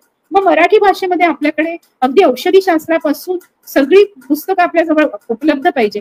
शल्यविशारद हा शब्द आहे, पण शल्यविशारद या शब्द म्हणजे काय नेमकं, आणि शल्य म्हणजे काय, चिकित्सा म्हणजे काय, ते कसं काय करायचं, ते संस्कृत आलेलं मराठी घ्यायचं की मी डॉक्टर म्हटलं तर पटकन कळतं म्हणून डॉक्टर म्हणायचं, अशा पद्धतीने सगळं लक्षात घेऊन मला असं वाटतं मुलांना कळेल, मुलांना समजेल, मुलांना मुलींना म्हणजे मी त्याच्यामध्ये मुली खूपच प्रामुख्याने घेते, कारण भारतामधली सर्वात पहिली शिक्षणाची पताका मुलींसाठी आणि शूद्रांसाठी सावित्रीबाईंनी आणि महात्मा ज्योतिबा फुल्यांनी लावली, आणि ते महाराष्ट्राचं संपूर्ण देशावर ऋण आहे.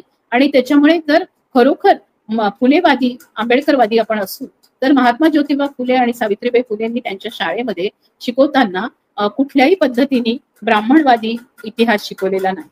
त्यांनी जागतिक इतिहास मुलांना शिकवण्याची सुरुवात केली.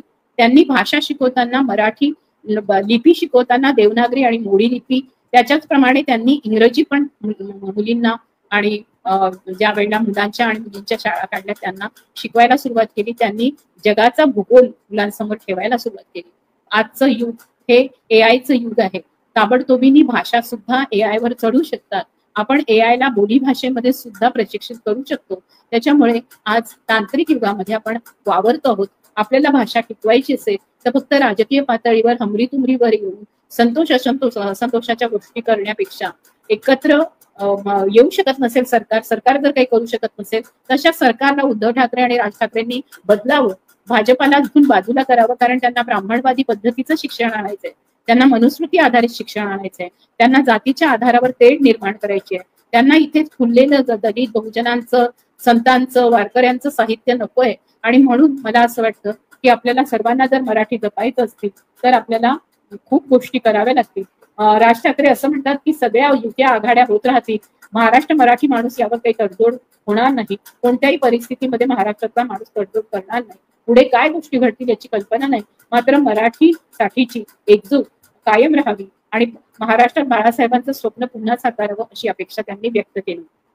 आज मला असं वाटतं की शिवसेनेनी पूर्णपणे मराठीचं संपूर्ण ताबा घेतलाय असं न राहता शिवसेनेला आपण सर्वांनी मराठीच्या संदर्भामध्ये साथ देताना आवर्जून सांगायला पाहिजे की फक्त असंतोषाची आणि विद्रोह म्हणजे फक्त राजकीय दृष्ट्या मराठी टिकली पाहिजे असं न करता सगळीकडे मराठी टिकण्यासाठीचं म्हणजे सगळ्या क्षेत्रात, सर्व उच्च शिक्षणाच्या क्षेत्रात याच्याकरता तुम्ही वेगवेगळ्या ठिकाणी मराठी उच्च शिक्षण ची मंडळं नेमा.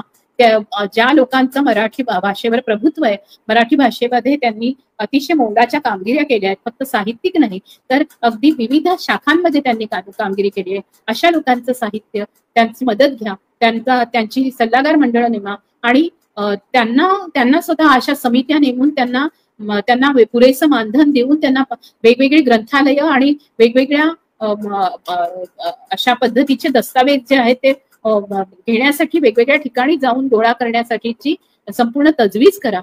असं जर करायला लागलं तर मराठी भाषा समृद्ध होईल. अनेक तंत्रज्ञांना विविध प्रकारच्या नोकरी देऊन मराठी भाषेमध्ये एआय मध्ये खूप चांगल्या पद्धतीने अगदी ज्याला आपण म्हणू की सर्वसमावेशक इन्क्लुझिव्ह म्हणजे फुले आंबेडकरवादी पण साहित्य संपूर्ण असेल अशा पद्धतीचं साहित्य एआय ला भरवलं गेलं पाहिजे, फीड केलं पाहिजे आणि एआय तशा पद्धतीने तयार झाले पाहिजे. असे आर्टिफिशियल इंटेलिजन्स म्हणजे कृत्रिम बुद्धिमत्ता ज्याला एआय मी म्हणते, तर एआय म्हटलं की त्याचा उच्चार आई होतो, तर ही जी मराठी आई जिवंत ठेवायची असेल तर आपल्याला आता जी आलेली तांत्रिक आई आहे तंत्रज्ञानाची, त्या आईला खूप चांगलं समृद्ध करावं लागेल आणि तिला खरा इतिहास जो महाराष्ट्राचा आहे तो खरं भरवावा लागेल. म्हणजे तो जसा शिवाजीचा आहे तो चक्रधर स्वामींच्या पासून सुरू होतो, महानुभाव पंथापासून त्या श्रवण बेळगोळच्या शिलालेखापासून सुरू होतो. हे सगळं जे आहे तिथून आपण सगळंच काही एआयच्या मनात म्हणजे एआयला मन असतं का? एआयला मन नसतं, पण एआयला जे तयार केलं जातं, फीड केलं जातं, जे अन्न भरलं जातं, ते अन्न हे पूर्णतः तांत्रिक आणि भाषिक आणि जी माहिती असते ते माहिती पूर्ण असते. ती माहिती जर चुकीची भरली गेली, ती माहिती जर ब्राह्मणवादी भरली गेली तर आपल्याला धोका आहे. आणि म्हणून मराठी भाषा ही जर ब्राह्मणवादी आणि प्रमाण मराठी राहिली तर ही कधीच टिकणार नाही. जोपर्यंत बोली भाषा त्याच्यामध्ये समाविष्ट केल्या जाणार नाहीत तोपर्यंत मराठीची ही जी प्रमाण भाषा लोकांना तोडून टाकते, लोकांना हिणवते, लोकांना न्यूनगंड देते, लोकांना वाढू देत नाही, तर मग ती मातृभाषा कशी राहील? ती त्या मातृभाषेमधले अनेक शब्द इथे आले पाहिजे. म्हणजे मॅक्झिम गॉर्कीच्या आईसारखं पुस्तक रशियन भाषेतून जेव्हा इथे आपल्याकडे भाषांतरित होऊन येतं तेव्हा आपण ती आई किती साने गुरुजींच्या आईपेक्षा म्हणजे श्यामच्या आईपेक्षा वेगळी हे आपल्याला कळतं. तसंच आता मधुमोहितेंचं पुस्तक आलं तेव्हा मी हे वाक्य म्हटलं होतं की कोकणामध्ये फक्त साने गुरुजींची श्यामची आई होती असंच वाटत होतं आपल्याला. पण जेव्हा खरोखर तळागाळातले कार्यकर्ते लिहितात, तळागाळातली माणसं लिहितात, बाया लिहितात, दीपा पवारचे ज्याचं पोलादी बाया येतं किंवा आम्ही सर्वजणी ओबीसी बायकांनी लिहिलेली अनेक पुस्तकं आता येतात, त्यावेळेला तुम्हाला लक्षात येईल की मोठं समृद्ध असं दालन आपल्या समोर मराठीतलं आहे. आणि तिथे सर्वांनी मिळून वेगवेगळ्या लोकांनी केलेलं योगदान, दया पवारांचं असेल, नारायण सुर्वेंचं असेल, लक्ष्मण मानेंचं असेल, लक्ष्मण गायकवाडांचं असेल आणि अनेक आपल्याकडे आलेले ट्रान्सलेशन्स आहेत आणि भुरासारखं आत्मचरित्र असेल, या सर्वांच्या बद्दल आपण पूर्णपणे अतिशय आत्मीयतेने विचार केला पाहिजे. आणि महाराष्ट्रातल्या मराठी साहित्यिकांनी कोणत्या साहित्यिकांना कुठले अवॉर्ड मिळतात याच्यापेक्षा मराठी साहित्यानी भाषेमधलं साहित्यामधले असे पुरस्कार निर्माण केले पाहिजे की ते साहित्य अकादमी आणि ज्ञानपीठाच्या पातळीवरचे असतील. जर मराठी भाषा समृद्ध झाली तर अशा प्रकारचे पुरस्कार मराठी भाषेतले घेण्यासाठी संपूर्ण देशातले साहित्यिक, वेगवेगळ्या भाषांमधले, संपूर्ण जगातले साहित्यिकांनी म्हटलं पाहिजे की मला मराठी भाषेतला हा पुरस्कार जर मिळाला तर मी खरा साहित्यिक. अशा पद्धतीचं वलय, अशा पद्धतीचं सुंदर समृद्ध असं साहित्य, चित्रपट, माध्यम, शास्त्र, विज्ञान, कला, तंत्रज्ञान आणि आजच्या निघालेल्या विविध अशा आधुनिक ज्याला आपण म्हणू इंटरनेटचं जे जाळं आहे ते त्यातलं तंत्रज्ञान, ह्या सगळ्यांच्या संदर्भामध्ये आपण शिरकाव करू शकलो पाहिजे. भूगोल असेल, इतिहास असेल, नॅशनल जिओग्राफी सारखं जे चॅनल आहे तर आपलं मराठीतलं का नाही चॅनल निघत की माझा भूगोल आपण का नाही काढत? आपण आपल्या ह्याच्याबद्दलचं चॅनल का नाही काढू शकत? आपल्याला सगळ्यात ठिकाणी बीबीसी आणि एनडीटीव्हीची मदत घ्यावी लागते. मराठीतल्या चॅनल्सना अशा पद्धतीने भरपूर पैसा का पुरवला जात नाही? मराठीमध्ये उत्तम साहित्यिक, उत्तम लेखक आता तरुण पिढीतही आहेत. त्यांना आपण अशा पद्धतीने जर व्यवस्थित पैसा दिला तर किती उत्तम साहित्य मराठी मधले लोक खरं डिप्राईव्ड आहेत. म्हणजे ते हरवून बसलेत उमेद की आपल्याला मराठीमध्ये त्याच प्रकारचं लिहावं लागतं, त्याच सिरियल्स. कारण त्या फक्त विषय त्यांनी ठरवून टाकले की बहुजन समाजाला असं आवडेल, आपल्या प्रेक्षकांना असं आवडेल, इथे आपल्याला टीआरपी मिळेल. अरे तुम्ही उत्तम साहित्य निर्माण करा ना. हिंदीमध्ये सुद्धा अशा पद्धतीने मालिकांचा बाजार लागलेला आहे. पण हिंदीमध्ये उत्तम साहित्य निर्माण करणारे जसं एकेकाळी हम लोग, दुनिया, तमस यांच्यासारख्या सिरियल होत्या, त्यांची आठवण लोकांना येते. आपल्याला आठवण येते अंकुर सारख्या चित्रपटाची, आपल्याला मिर्च मसाला आठवतो, आपल्याला सत्यजित रेंच्या पाथेर पांचाली पासून ते सगळे चित्रपट देवीपर्यंतचे सगळे आठवतात. प्रेमचंदांच्या कथेवर केलेला आपल्याला त्यांचा जो चित्रपट आहे आणि जाती व्यवस्थेवर पूर्णपणे आघात करणारा जो चित्रपट आहे त्या सद्धती नावाचा, त्या चित्रपटाची आठवण येते, पारची आठवण येते, आपल्याला स्मिता पाटील यांची आठवण येते. आणि महाराष्ट्रातच शबाना आझमी राहतात, महाराष्ट्रात जावेद अख्तर राहतात, महाराष्ट्रात कामिल पारखे राहतात, महाराष्ट्रात सायमल मार्केट राहतात, महाराष्ट्र फादर लिब्रेटो राहत होते.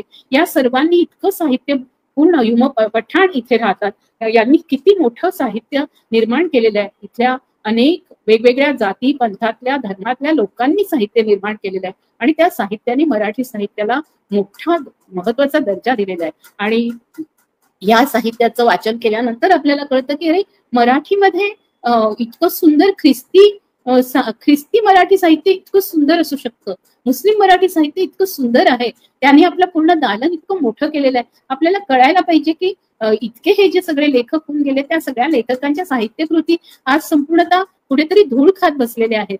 त्या सगळ्या बाहेर काढल्या पाहिजे आणि आपण या साहित्यिकांना नवे दिवस दिले तर आपल्या मराठी भाषेलाही आपण अल्लादीनच्या चिरागासारखं चमकवून टाकलं तर कदाचित या चिरागातून अशा पद्धतीचं अद्भुत साहित्य निर्माण होईल की ते एखाद्या कातकरी समूहातला संदीप जो श्रमिक सहयोगच्या प्रयोगभूमीमध्ये चिपळूणला 6वी मध्ये पुस्तक लिहू शकतो किंवा गोष्टी सांगू शकतो. तर अशा सुंदर गोष्टी आपल्याला मिळतील आणि नवीन पिढीतून वेगवेगळ्या तळागाळातून मुलं तयार होतील, मुली तयार होतील. त्या जे लिहितील ते फार वेगळं असेल. ते आकाशाला गवसणीच नाही, अंतराळाला गवसणी घालण्याचं असेल. त्यांच्या पुढेही जर पुढचं आकाश असेल, अंतराळ पुढे दिसलं तर ते सूर्यापर्यंत झेप घेण्याची त्यांची क्षमता असेल. मुक्ताबाईंनी म्हणून ठेवलंय की मुंगी उडाली आकाशी तिने गिळले सूर्यासी. अशा पद्धतीचं एक मोठं सूचक अशा पद्धतीची एक झेप मुक्ताबाईंच्या काव्यातही आपल्याला आढळते. अशा आपण सर्व ज्या विविध विस्मरणात गेलेल्या गोष्टी आहेत, ज्यांना अनुल्लेखाने मारण्यात आलेलं आहे, ज्यांना प्रमाण भाषेच्या आधारावर संपूर्णतः डावलण्यात आलेलं आहे, अशा प्रमाण ब्राह्मणवादी उच्चवर्णीय अशा मराठीतून पण आपण मुक्त करूया भाषेला आणि तिला आपण बोली भाषेत आणूया. हास्यचित्रेत बघा विविध भाषांमधले जेव्हा विनोद होतात तेव्हा लोक म्हणजे विविध मराठीतल्या विविध बोली भाषांमध्ये विनोद, त्यांना लोकांचा खूप मोठा पाठिंबा आहे. तर आपल्याकडे असणारे हे विविध भाषांमधले कलाकार ते जर जिवंत राहायचे असतील, साहित्यिक आपली अभिव्यक्ती जिवंत ठेवायची असेल तर मला वाटतं मराठी भाषेचं दालन समृद्ध करण्यासाठी बोली भाषांचा सहभाग असला पाहिजे. त्या बोली भाषांमधून मराठीतली पुस्तकं निघाली पाहिजे. मराठी भाषा जिवंत ठेवण्यासाठी हिंदी सक्तीची की इंग्लिश सक्तीची याच्याबद्दलचा वाद बाजूला ठेवून आधी मराठी भाषा कशी समृद्ध केली पाहिजे याच्यावर ताबडतोबीने मिटिंगा होऊन, समित्या ठरवून वेगवेगळ्या कलाकारांना, विशेषतः तरुण मुलांना, तरुण लेखकांना, तरुण साहित्यिकांना वाव दिला पाहिजे. तरुण ज्यांना भाषेचा अभ्यास करायचा आहे अशा भाषाशास्त्रज्ञांना आपण वाव दिला पाहिजे. जे भाषाशास्त्रज्ञ याच्यावर काम करू इच्छितात असे अनेक ज्येष्ठ आपल्यामध्ये आहेत, ज्यांनी तत्वज्ञानावर काम केलेलं आहे, ज्यांनी विविध प्रकारच्या सामाजिक क्रांतीची पुस्तकं आपल्याकडे लिहिलेली आहेत, विविध अनुवाद आणलेले आहेत. अशा सर्वांना वेगवेगळ्या कमिट्यांवर नेमून आपण विविध भाषांमधले मराठीत अनुवाद जर आणायला अनुदान शासनाने दिलं तर मी सांगते की भाषा समृद्ध होण्याला काही वेळ लागणार नाही.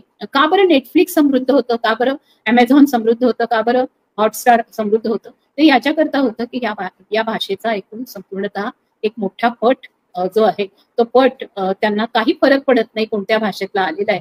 त्यांनी तिकडच्या भाषेमधला आलेला चित्रपट त्यांनी इंग्लिशमध्ये डब करून लोकांसमोर आणल्याने तो जागतिक होतोय ही आताची वस्तुस्थिती आहे. आणि म्हणून आपल्या भाषेमध्ये, आपल्या बोली भाषेमध्ये सर्वांना खूप छान पद्धतीने व्यक्त होता आलं पाहिजे, याच्याकडे लक्ष द्यावं.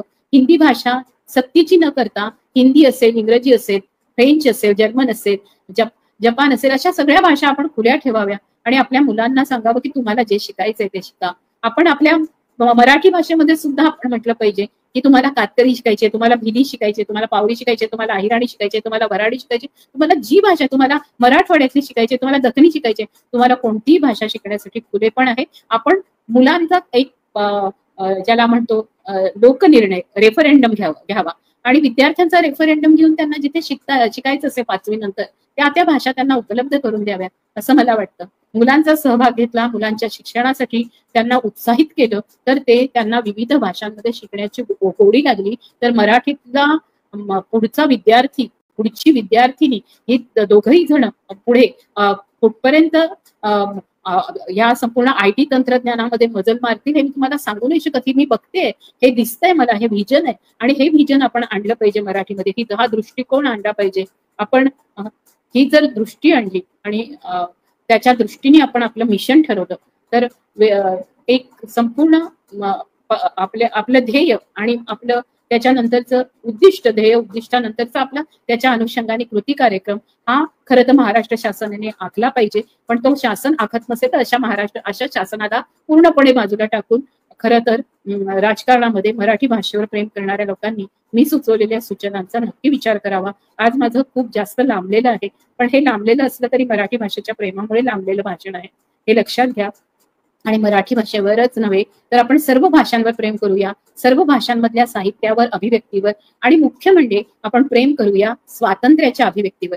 फ्रीडम ऑफ एक्सप्रेशन म्हणजे स्वातंत्र्य जिथे असेल तिथे कुठले कोणकोणते कवी, आणि स्वातंत्र्य जर बंदिवासात जायला लागलं असेल तर जेव्हा कवी उद्ध्वस्त होतो किंवा कविता जी निर्माण होते ती कविता एखाद्या संपूर्णतः क्रांतीला जन्म देते, तेव्हा त्या क्रांतिकारक कविता हम देखेंगे लाजिम है की हम भी देखेंगे, आम्ही बघू की खरोखर ही संपूर्ण सत्ता आता काय करणार आहे. अशी जी सत्ता आहे, जी सत्ता आमच्या संपूर्ण आकांक्षा आणि इच्छांना मुरड घालते आणि स्वतःच म्हणणं लादते, तेव्हा आम्ही त्या सत्तेला उलथून पाडण्याची हिंमत ठेवतो. अशा असंख्य सुंदर कवितांना आपण मराठीमध्ये आणू शकू आणि आपण बळ देऊ शकू मराठी मनाला, मराठी भावनांना, मराठी शब्दांना, विविध मराठी बोलीभाषांना. त्यांना आपण एकवटलं तर कदाचित मराठी साहित्य फक्त समृद्ध होणार नाही, फक्त सुसंस्कृत होणार नाही, तर मराठी साहित्य खऱ्या अर्थाने वैश्विक होईल. मी इथे थांबते. मला बोलण्याची संधी दिली म्हणून मी बहुजन संघटक आणि राहुल खांडेकर यांचे आभार मानते. जय भीम, जय ज्योती, जय सावित्री, जय फातिमा, उलगुलान हुल जोहार, जय संविधान, जिंदाबाद आणि सबरंगी सलाम.